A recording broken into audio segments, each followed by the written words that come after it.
Boa noite a todos. Estamos começando a segunda aula do nosso curso sobre versificação numérica. Nós fomos estudando aos poucos, assim, gentilmente, como que o hexâmetro dactílico funciona, que são 6 dáctilos. O último dátilo é, na verdade,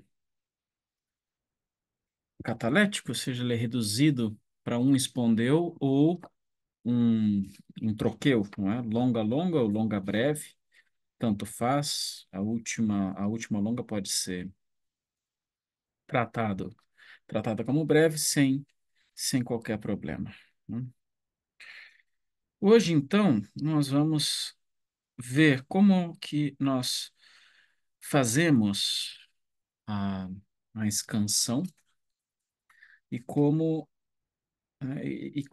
funciona esse negócio de sílaba pesada, sílaba longa e sílaba breve. A ideia é ver como isso funciona na prática, ou seja, nós vamos ler e essa leitura vai nos permitir é, ver como que isso funciona. Nós havíamos escandido o primeiro e o segundo verso da Ilíada na, na aula passada, e eu coloquei aqui o modelo do hexâmetro sem as cesuras, né? Mas nós temos aquelas chamadas duas cesuras centrais, que é a cesura masculina, que fica aqui, e a alternativa a ela é a cesura feminina, que fica aqui. Então, aqui nós temos a chamada cesura masculina, e aqui nós temos a chamada cesura feminina. Essas cesuras são muito, muito comuns no hexâmetro dactílico, na Ilíada, na Odisseia, e uma delas, né, alternativamente, uma delas está presente em mais de 90% dos versos. Além disso, nós também vimos que existem outras cesuras que não são tão importantes quanto essa cesura central, mas que podem recair em diversas zonas aqui do nosso hexâmetro. A cesura pode recair, então, aqui, aqui, aqui e aqui, que como Frankel faz o seu esquema, ele chama essa cesura de A1, A2, A3 e A4, né? Essas cesuras, elas comumente aparecem nos versos, né? E, e elas normalmente convivem com a cesura central. Para além disso, nós temos modelos diferentes para cesuras que ocorrem na segunda parte do verso, né? Mas, em geral, nós temos uma cesura que ocorre aqui, que é a chamada cesura epitemímera. A masculina é a cesura que a gente chama de tritemímera. E essa cesura que... Perdão, tritemímera não, pentemímera.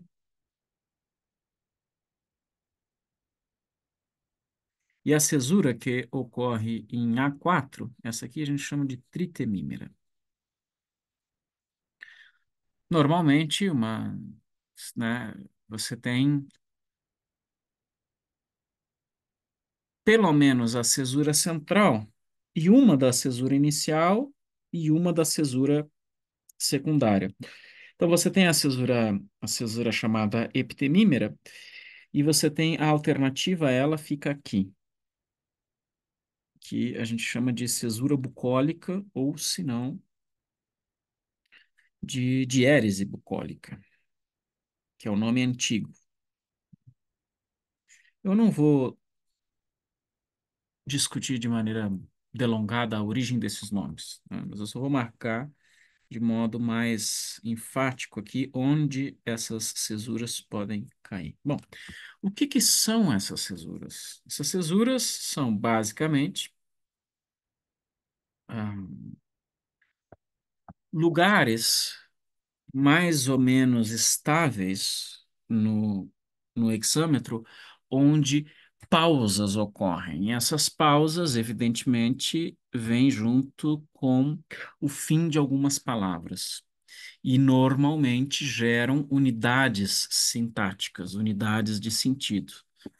E, na verdade, a maestria do hexâmetro está na no uso dessas cesuras, né, e das partes resultantes, que nós vamos chamar aqui de maneira não muito técnica, de, eh, de cola, que é o plural de cólon. Então, nós temos aqui o cólon, que são as partes dos versos, as partes do verso que resultam quando nós temos cesuras. Na verdade, o próprio conceito de cólon é um conceito mais técnico e mais abrangente, porque envolve a, a repetição da escola, né? Não só nos versos épicos, mas também são elementos rítmicos que se repetem em outros tipos de versos, né? Então, não são elementos rítmicos que ocorrem apenas no, em Homero ou na poesia heróica, né, ou no hexâmetro dactílico, mas eles se repetem também em outros tipos de poesia, embora a métrica desses, a métrica desses versos seja uma métrica distinta. Então, o que nós vamos fazer é excandir, ou seja, determinar, pelo menos nos quatro primeiros versos hoje, não, nos quatro primeiros versos hoje, nos cinco primeiros versos, como que acontece a distribuição dessas longas e breves, como acontece a distribuição das cesuras dos cola resultante, e quais são os critérios para determinar se uma sílaba é longa ou se uma sílaba é breve. Então, vamos começar. Hum. Nesse primeiro, eu vou fazer uma abordagem prática, né? Eu vou fazer uma abordagem mais prática possível. Ou seja, é, eu vou mostrar para vocês como que vocês podem ir montando, né, a partir de vogais e de sílabas que são claramente longas, vocês conseguem montar com relativa facilidade, né? Então, um ponto importante é lembrar que o hexâmetro não tem necessariamente o mesmo número de sílabas que o outro hexâmetro. O que importa é quantos, digamos assim, lugares métricos nós temos. E a gente pode chamar de lugar métrico, ah, ou uma longa ou duas breves. Então, se nós formos contar, eu vou colorir aqui em cima, nós vamos ter aqui, ó, um, dois, três, quatro, cinco, seis, sete, oito, nove, 10, 11, 12. Tá? O último só que pode ser longa ou breve. Ah, por isso que a cesura pentemímera é chamada pentemímera, porque ela recai no quinto, digamos assim, lugar métrico. Vamos chamar de lugar métrico, né? A tritemímera é porque ocorre no terceiro, né? E a heptemímera é porque ocorre aqui no sétimo. Então não importa muito se o que veio antes dela foi duas breves ou uma longa, a questão é que o sétimo lugar métrico é aonde recai a cesura epitemímera. Então vamos dar uma olhada nesses nossos versos aqui. A gente sabe que necessariamente as últimas duas, né, é formada por uma longa longa ou longa breve. Mas normalmente nós tratamos, pelo fato de estar no fim do verso, ambas como longas, inclusive na pronúncia. Então eu sei que aqui eu vou ter, né, longa longa ou longa breve, tanto faz. E eu sei que no início, necessariamente, vai ser longa. E eu sei que ah, agora a coisa começa a ficar um pouco preocupante, né? Por quê? Porque vendo essas duas pontas, eu não sei necessariamente se o que se segue aqui é uma longa ou uma breve. Então eu tenho que conhecer a natureza das vogais e como que as sílabas são consideradas pesadas ou longas e breves por causa de outros fenômenos, né? Então, quando eu tenho uma vogal breve seguida de uma vogal, aliás, como eu tenho uma vogal breve seguida apenas de uma consoante, a sílaba é breve. Quando eu tenho uma vogal, mesmo que breve, seguida de duas consoantes, a sílaba vai ser pesada. Mas quando eu tenho uma consoante pesada, uma consoante longa, eu sei que a sílaba vai ser, na maior parte das vezes, longa.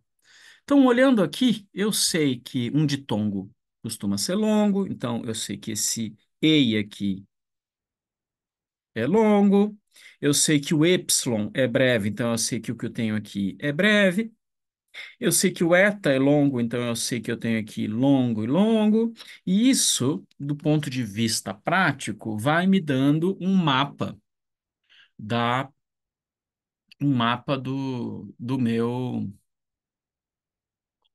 um mapa do meu hexâmetro, né? Bom, menina e DTA, né? Aqui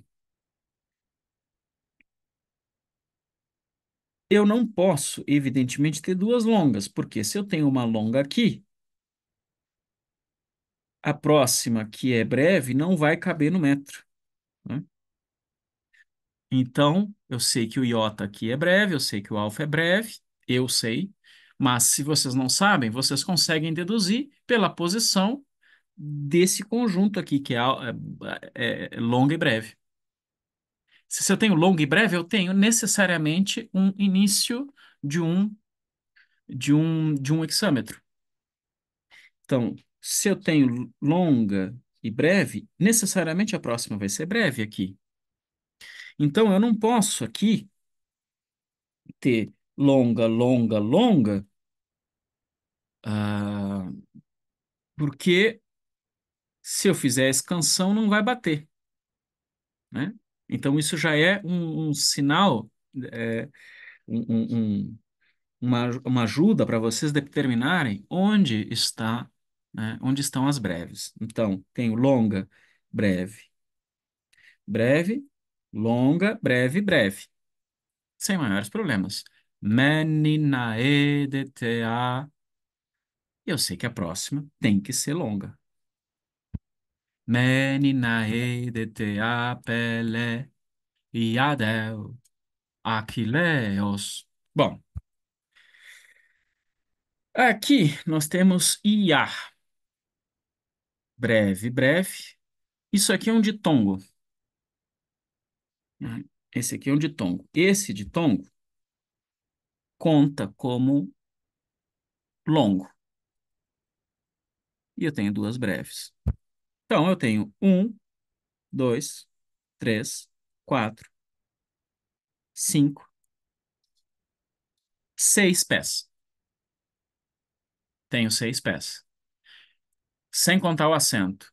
Menina e de te apele ia de waquileos. com acento. Meninae de te apelei wakileos. Só que ainda não está pronto o nosso hexâmetro, porque nós precisamos das cesuras.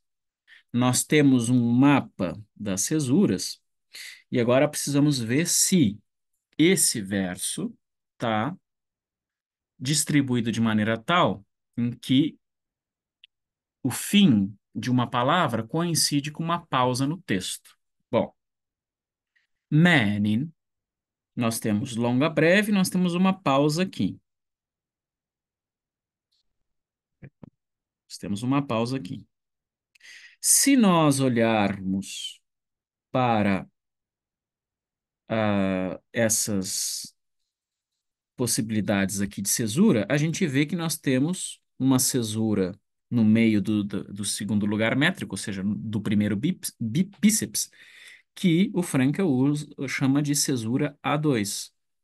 Então, aqui a gente tem uma cesura A2, uma pausa forte. E essa pausa forte faz sentido, porque Menin é a, a, a palavra que carrega o conceito principal da Ilíada inteira, que é a ira de Aquiles. Então, ela está isolada e ela está sendo reforçada por essa pausa. Menin é o tópico da Ilíada inteira. O mesmo acontece com a Odisseia. Qual é o tópico da Odisseia? Odisseus, o homem. Então, nós temos uma cesura de mesmo tipo. Andra, longa e breve, uma cesura do tipo A2. Pelo menos eu leio assim. Eu leio assim. Andra. Agora vamos lá. Menin. Aede, temos uma pausa, temos um fim de palavra aqui que está no meio do segundo bíceps. Não existe essa cesura no modelo do hexâmetro. Então, ela, ela faz parte de um conjunto, né, de significação que inclui a próxima palavra, que é TA. Claro, TA é um vocativo e aeide é um imperativo. Canta musa, aliás, canta deusa. E depois de TA, nós sim temos uma pausa inclusive de sentido, não só o fim de uma palavra, mas uma pausa de sentido, que é uma pausa que está exatamente na nossa cesura epitemímera, ou na cesura pentemímera, ou na masculina. Vou colocar um M aqui. Então, isso já nos dá a primeira parte do verso. E aqui temos a segunda parte do verso, que é Peleiadeu Aquileos. Alguns defendem que pode haver uma cesura aqui, né? Depois de Peleiadeu, é um outro modelo de cesura. A gente vai deixar isso de lado, essas discussões, e vamos tratar essa segunda parte como um só cólon. Então, nós temos três cólons aqui, né? Menin, Ae, DTA, Peleiadeu, Aquileos. E com os acentos e com as pausas, o verso ganha um contorno muito mais expressivo. Menin, aedetea, Peleiadeu, Aquileos. Vamos para o segundo verso. Ulomenen, remiria, gaioi, salgeteke. De novo, se a gente catar o que a gente sabe que é longo, a gente consegue preencher boa parte do que vem depois. Então, a gente sabe que as últimas duas é longa ou longa breve, podem ser tratadas ambas como, como longa. A gente sabe que o Y é breve, então a gente sabe que o que vem antes dele tem que ser breve, e a gente sabe que o que vem antes de duas breves tem que ser longa. A gente sabe que ditongo é longo, então ai e ois são longos. Hum? A gente sabe que esse ré aqui é longo, que esse é longo e que o ditongo é longo, né? E a gente sabe que o ômicron é breve e Y é breve. Então tem o lomenen ré. Ahn, tenho um pé aqui, então o outro pé fecha aqui. Para eu conseguir, né? E a gente sabe que tem outro pé aqui e outro pé aqui. Então, eu vou ter um, dois, três, quatro, cinco, seis pés. Aqui, eu tenho que ter um pé só, mas eu tenho três sílabas. Ora, três sílabas em um pé, necessariamente é longa, breve, breve. Então, isso aqui é um guia prático. O correto é vocês saberem quais letras, quais vogais dentro de uma determinada palavra. No momento em que vocês aprendem a palavra, vocês devem saber também a duração das vogais que compõem essa palavra, né? Mas, no hexâmetro, muitas vezes ah, isso se não é tão claro, porque nem sempre a duração da vogal é a duração com que ela está sendo empregada no ditongo. No ditongo não, que ela está sendo empregada no verso, porque ela pode sofrer alongamento, né? Ela pode sofrer encurtamento. Então, uma abordagem para quem não tem o ouvido treinado, para quem não sabe a duração de cada vogal, de cada palavra que está, né, sendo usado no verso, é fazer esse esquema e ir preenchendo os lugares claros e depois preenchendo os lugares que não estão tão claros. Agora vamos para nossas cesuras. Nós temos todos os nossos elementos aqui. Aqui é longa, breve, breve. Agora vamos para a cesura. Nós temos a cesura no terceiro lugar aqui, que a gente já sabe que a gente tem um lugar de cesura tritemímera. E vejam que a cesura é acompanha aqui a sintaxe do verso anterior, porque esse ulomenen, que é funesta, é um adjetivo que diz respeito a menin e está em enjambement no segundo verso. Sintaticamente, ele pertence ao primeiro verso, mas ele se encavala ao segundo verso, a sintaxe do primeiro verso invade o segundo verso e invade de modo a, a, a gerar essa cesura num lugar muito comum da cesura, que é a nossa cesura em A3. Nós tivemos ali a cesura em A2, né, no meio de. Perdão, é a cesura em A4. Essa aqui é a cesura A4.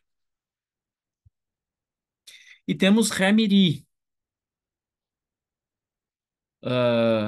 Miri é uma palavra que, embora você tenha ali um- um- uma elisão da vogal final, vejam, isso acontece em português também, mas a gente não exclui a vogal da palavra. E o grego exclui a vogal. Nós temos miria, como a próxima começa também com a vogal final, alfa, cai, e você vai ter miria caióis.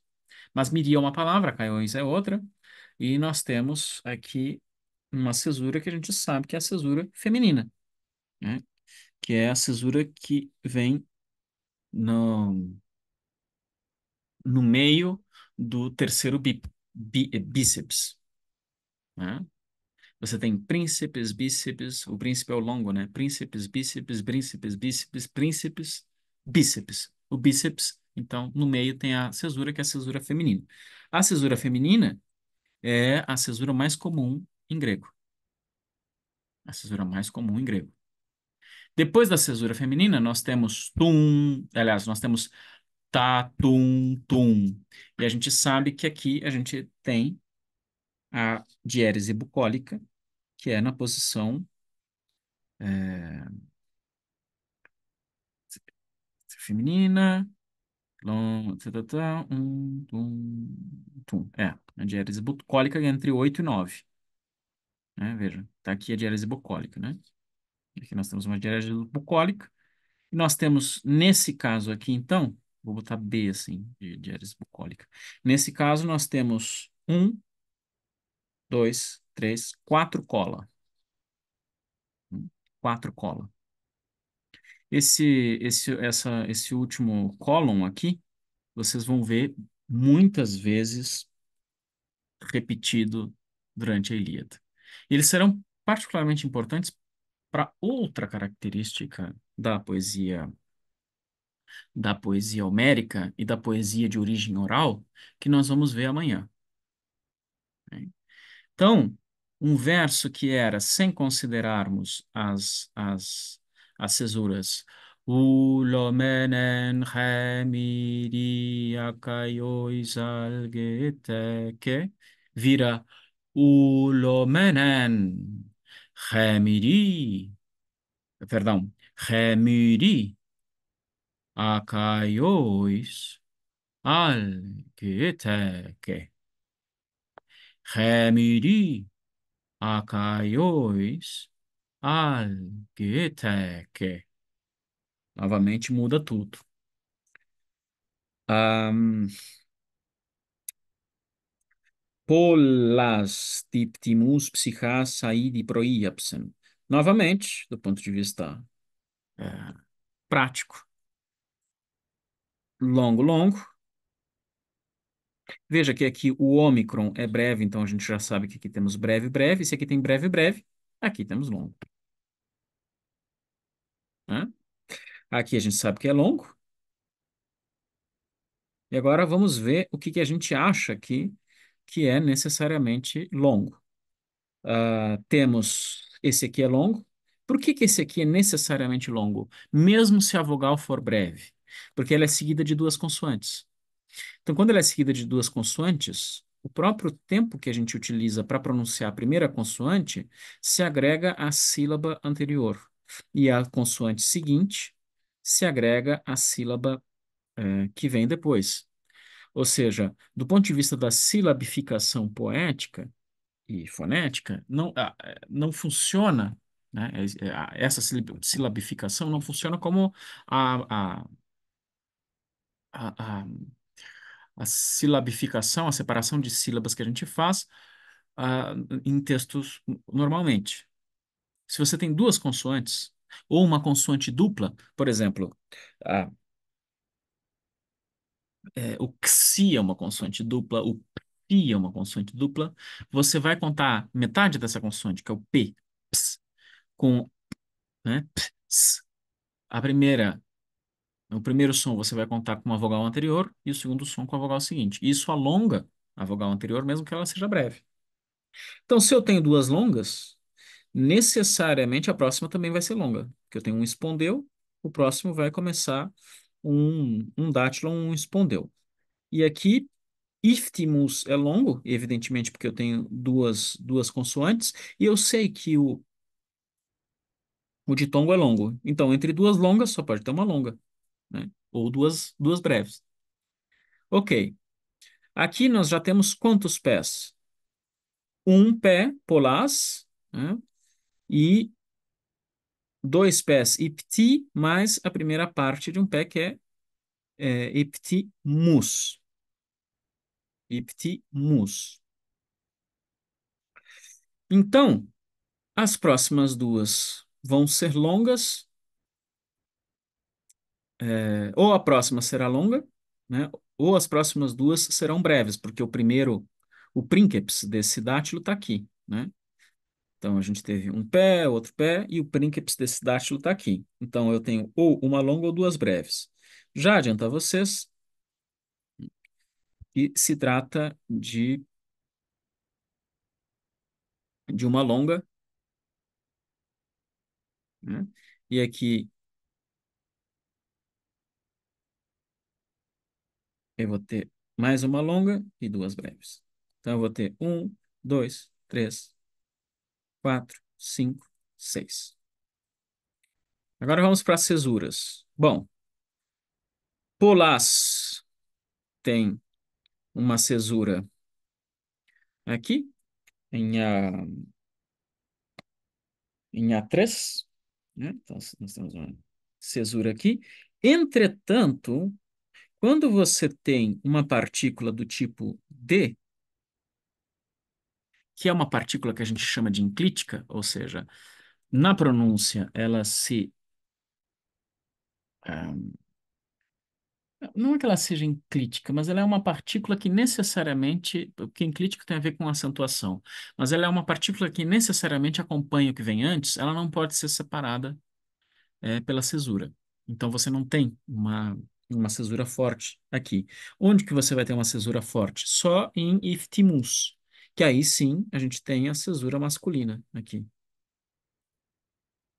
né? Eu não posso separar esses dois. Então isso aqui eu tenho um cólon só, ou seja, não tem uma primeira cesura na primeira parte do cólon. Pollas diptimus psichas. Agora eu tenho duas longas, então, ou, né, longa, breve, breve. Isso eu tenho a minha cesura do tipo masculino aqui, ou seja, a cesura epitemímera, a cesura pentemímera. Tenho longa e longa. E eu vou ter aqui também a cesura epitemímera, né, que é que fica aqui. E depois eu vou ter tatatum, tatatum, tum, tatatum, tatatum, tum. Pollas dictimus psichas aidi proiapsen. Heron autus de Heloria teokekinesin. Começando de trás para frente, tenho longa, aqui eu já vejo que eu tenho uma longa, e aqui eu já vejo que eu tenho uma longa, né? Aqui eu vejo que eu tenho uma breve, longa, longa, longa, longa, longa. Agora, como é que eu completo? Ia, né? Breve, breve, breve, breve. E eu tenho, então, um, dois, três, quatro, cinco, seis. Heroon. Tenho a nossa cesura em A4, que é exatamente a mesma cesura que nós temos aqui. E vejam, temos também uma vírgula, porque aqui, novamente, nós temos um enjambement. Nós temos o verso de cima, que em- continua sintaticamente no verso de baixo, ocupando o mesmo cólon que o lomenen, porque esse aqui pode ser, né, na estrutura do hexâmetro, formalmente equivalente a duas breves. Então, o lomenen, está aqui, e heroon, que está aqui, ocupam o mesmo espaço. O lomenen, heron, cesura em A4, autus de. Temos agora uma cesura feminina aqui. Reloria, a nossa diérese bucólica, né? Aqui. Teukekynesin. Então, temos quatro cólon. Uma cesura em A4, uma cesura feminina, uma cesura bucólica e uma cesura e o final, cujo cólon é exatamente igual aqui, exatamente igual mesmo a esse cólon aqui.